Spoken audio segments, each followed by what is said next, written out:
Magandang araw po sa inyong lahat. Ako po si Adrian Salvador at ang aking section po is 1ARBO1 at ang aking topic po is robbery or pagnanakaw.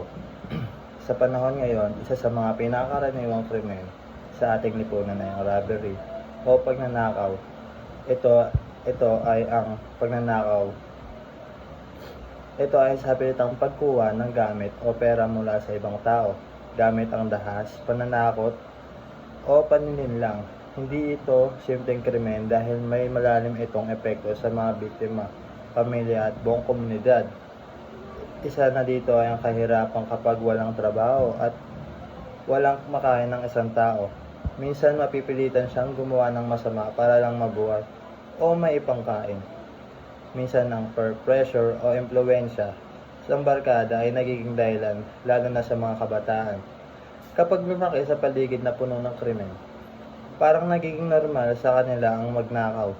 May iba ring ginagawa ito dahil gutom sa kapangyarihan o yaman. Kahit hindi naman sila naghihirap, upang masolusyonan ang robbery, kailangan nating atakihin ang ugat ng problema.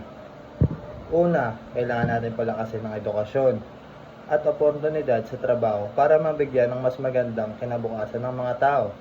Mahalaga rin ang presensya ng pulis at barangay officials sa komunidad upang umiwas ang mga kawatan.